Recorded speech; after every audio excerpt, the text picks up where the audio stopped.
Oke, bismillahirrahmanirrahim. Assalamualaikum warahmatullahi wabarakatuh. Kembali lagi dengan saya di mata kuliah pemrograman berorientasi objek 1. Materi hari ini merupakan materi lanjutan dari materi sebelumnya, kelas dan objek. Materi hari ini kita akan bahas tentang konstruktor dan metode. Oke, langsung saja. Teman-teman diharapkan untuk fokus, karena mungkin video saya nggak terlalu panjang. Makanya ya teman-teman harus fokus. Nanti kalau memang ada kendala bisa langsung menghubungi saya. Oke, saya share screen dulu.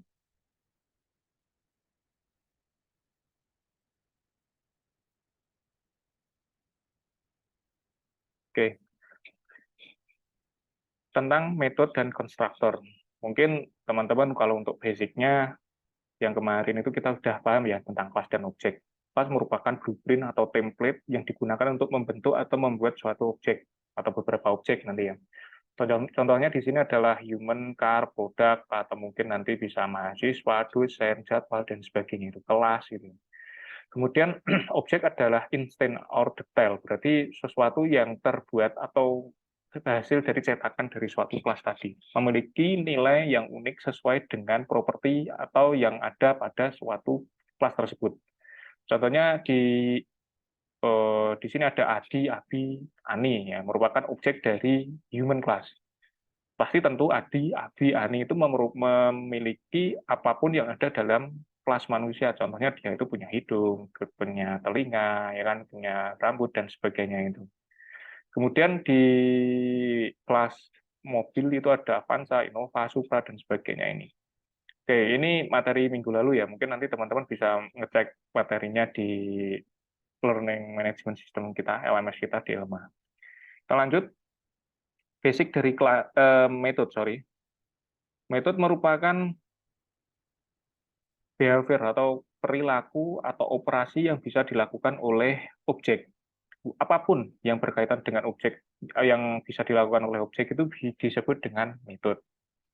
Contohnya di sini human.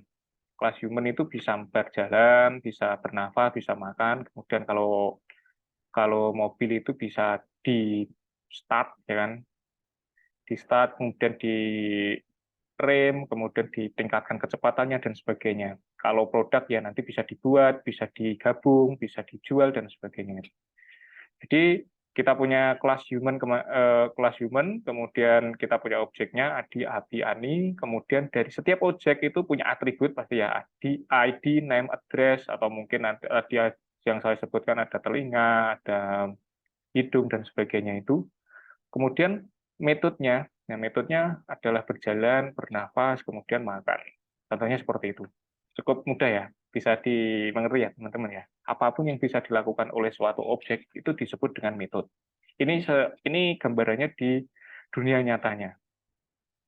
Oke, kalau kita karakteristik metode di OOP itu seperti apa yang pernah kita pelajari di prosedur atau function gitu ya. Kalau di prosedur atau function itu kan di pemrograman mata kuliah yang sebelumnya ya, kayak struktur data atau mungkin algoritma pemrograman 1 dan 2 itu ya.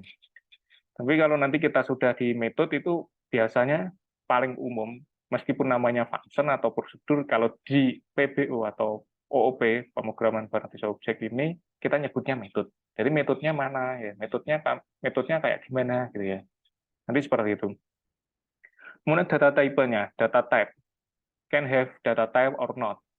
Di data type itu seperti string, integer, double, kemudian ada float dan sebagainya itu. Kalau nanti kita tidak mendeklarasikan tipe datanya, maka kita harus mendeklarasikan di depan dari metode tersebut adalah void.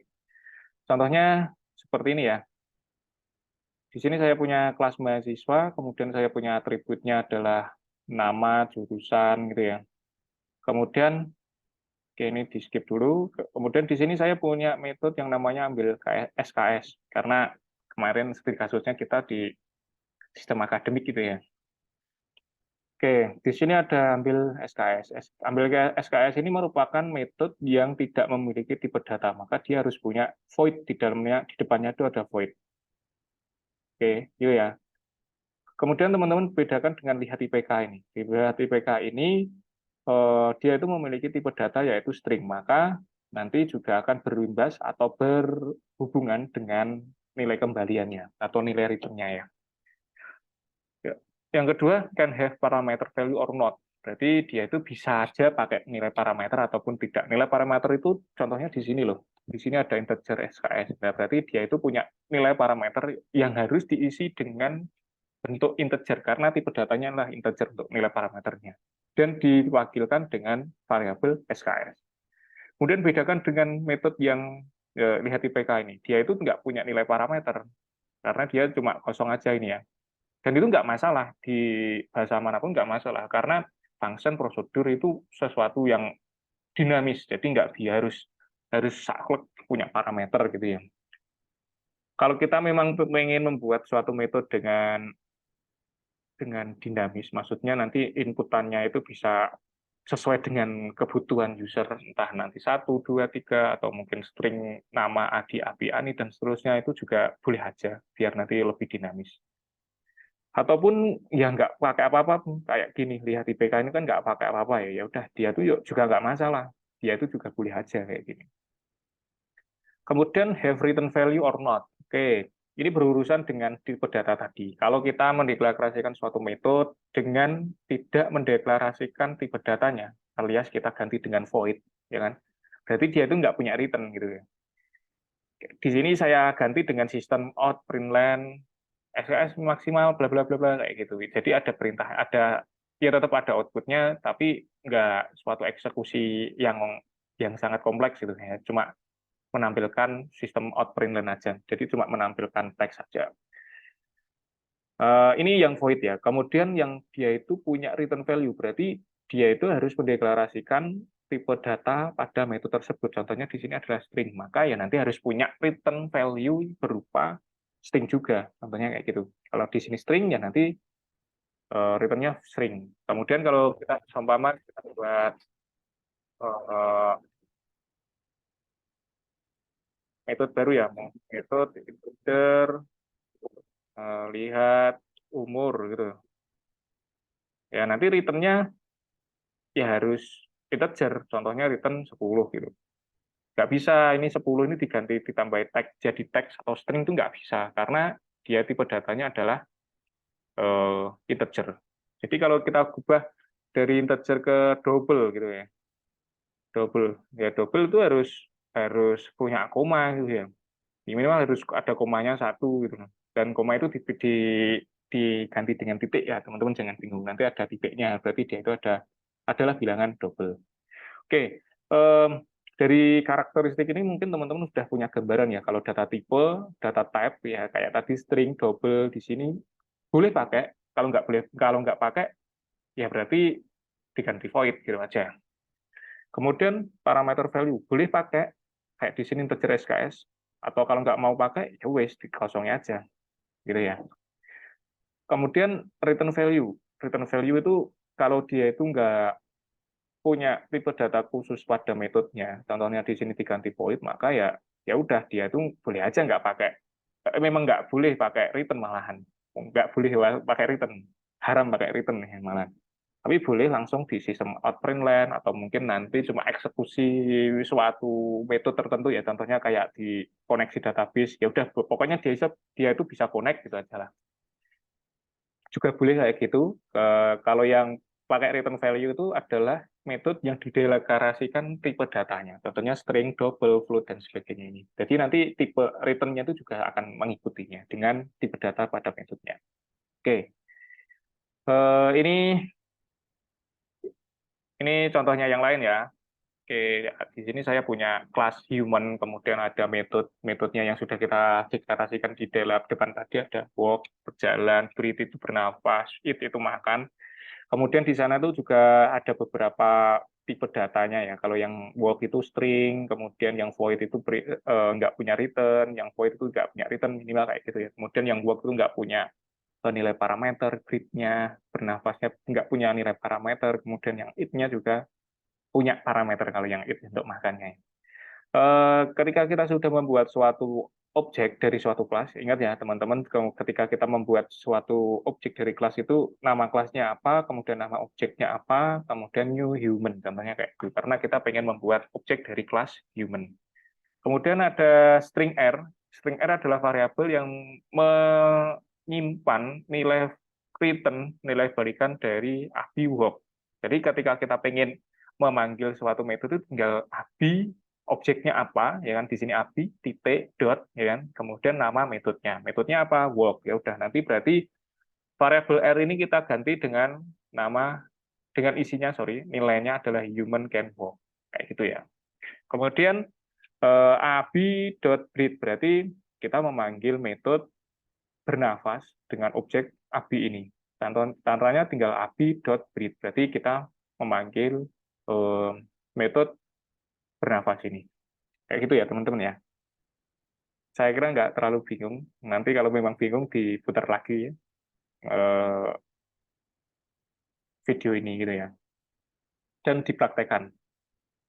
Kemudian konstruktor. Konstruktor itu basicnya hampir sama dengan yang namanya metode, hanya saja dia itu spesial metode. Karena apa? Kenapa disebut dengan spesial metode? Dia itu dideklarasikan pada paling atas sebelum apapun pada suatu kelas. Contohnya, ya mungkin kita sudah mendeklarasikan kayak atributnya ya, nama, ID, dan sebagainya itu. ID, nama, address itu sudah kita deklarasikan. Nah, di bawahnya nanti akan ada namanya konstruktor. Konstruktor itu merupakan spesial method yang dipanggil pertama kali kita membuat suatu objek dari kelas tersebut. Gitu ya. Tujuannya itu untuk menginisialisasi objek. Bentuk dari objeknya seperti apa. Karena kita akan men-setting atribut-atributnya di dalam konstruktor ini. Biar lebih mudahnya, analoginya seperti ini. Ada human class, kemudian kita buat konstruktornya, kemudian kita akan membuat objek dari konstruktor tersebut. Bukan dari kelas itu langsung, tapi dengan konstruktornya, bantuan konstruktornya. Di dalam konstruktor itu juga nggak hanya digunakan untuk membuat suatu objek ya, tapi juga bisa digunakan untuk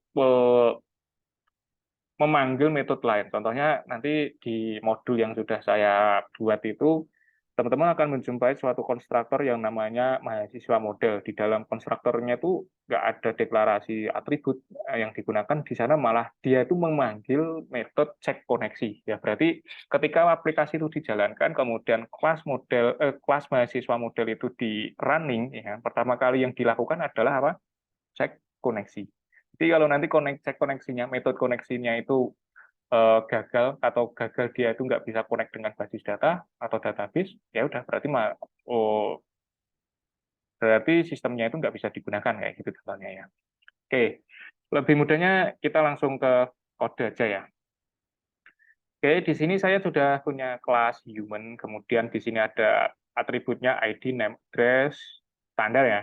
Kemudian di sini saya membuat konstruktornya, namanya harus sama dengan nama kelasnya. Kalau kita punya kelas human, berarti nama konstruktornya juga human.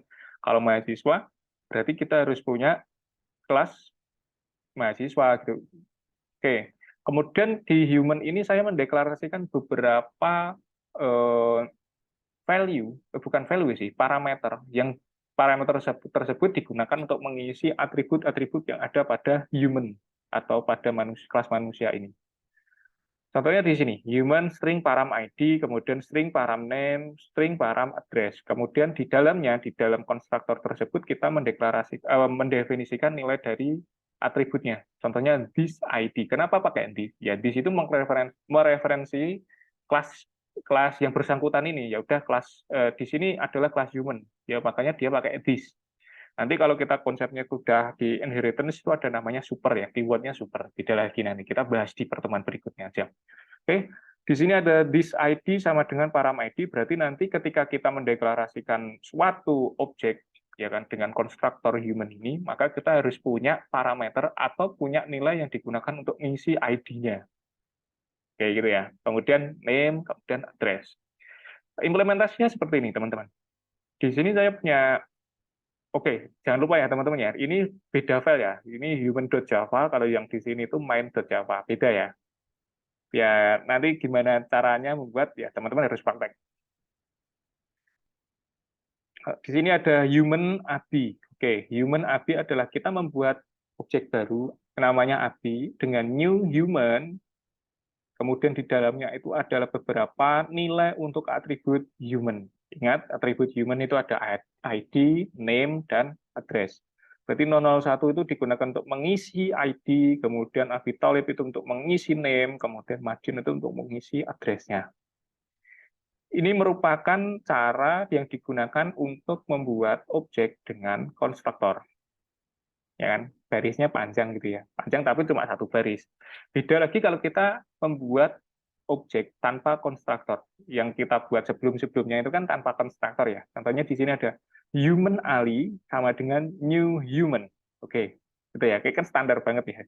Kemudian ali.id sama dengan 003. Berarti kita ngeset nilai untuk atribut ID, sorry, itu adalah 003. Kemudian NIM-nya adalah Ali Maksum. Kemudian address-nya adalah Ngawi. Itu juga boleh. Hanya saja kalau kita sudah mendeklarasikan atau kita sudah menulis pada kelas kita yang sudah kita buat contohnya di human ini dengan konstruktor, mau nggak mau teman-teman harus membuatnya dengan cara konstruktor juga. Terus gimana nanti kalau kita tidak membuatnya dengan konstruktor? Ya nanti pasti error. Kecuali kita membuat dua konstruktor pada satu kelas yang sama. Namanya adalah konstruktor overloading nanti. Kita bahas di pertemuan berikutnya aja. Oke, ini ya teman-teman ya. Jadi ada dua cara untuk membuat suatu kelas, membuat suatu objek. Yaitu pertama dengan konstruktor, yang kedua itu tidak dengan konstruktor. Gitu ya. Kalau dengan konstruktor itu lebih mudah, kodenya itu lebih lebih kecil gitu ya, lebih simple gitu. Tapi kalau tidak dengan konstruktor itu agak panjang ke bawah. Tapi ini hanya pilihan aja. Ini hanya suatu opsional aja. Kalau teman-teman menggunakan konstruktor kan nanti bisa aja sebelum kita membuat objek ABI atau ANI ini kita memanggil koneksi ya, cek koneksi namanya kayak gitu. Bisa saja atau mungkin nanti selama